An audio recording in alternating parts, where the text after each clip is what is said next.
new signals about the arms crisis that Russia has during its war against Ukraine appear in the open sources.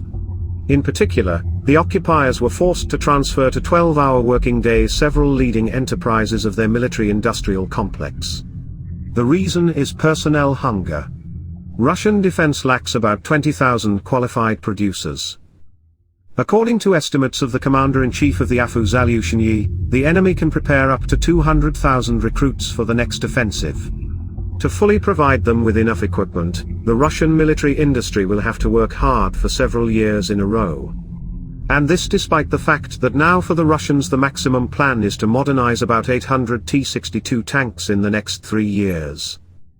In turn, the Pentagon assessed that the Russian army is running out of stocks of conditioned ammunition, or to be more precise, shells with a shelf life of not more than 40 years. This news is a sign of indirect shell starvation of the Russians, because they will have to use obsolete ammunition more and more often, even from World War II. Which might not work at all, or on the contrary, explode when shot in the barrel, and send to hell all the staff of the gun. A legitimate question arises: how do the invaders plan to fight further if they now have such problems with weapons? A possible answer to this question can be found in the history of World War II. As in 2022, partial mobilization did not give the occupiers the desired operational density of manpower per kilometer of front, and in 1943 for the Kremlin there was a problem that the replenishment was not enough to staff units by staff. Therefore, for example, even in the second half of 1943, the German Wehrmacht Army Corps could have more bayonets than the Soviet Combined Arms Army.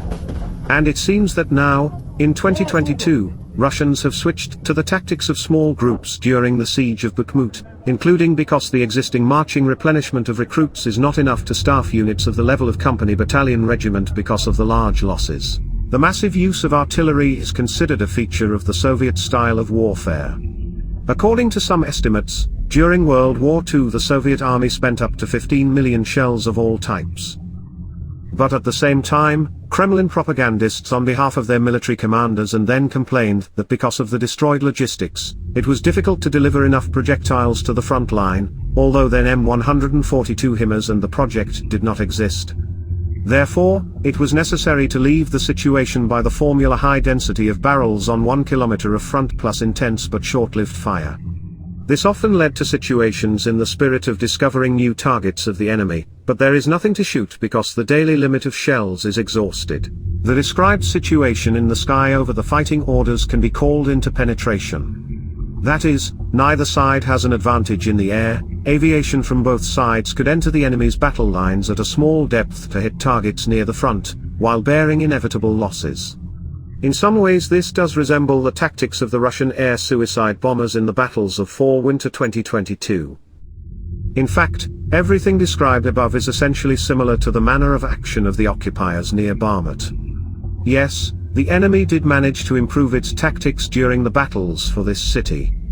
But if such a method of action has a limited effect only in battles for one large population center, the occupiers are unlikely to succeed if they want to transfer such experience to larger-scale combat operations.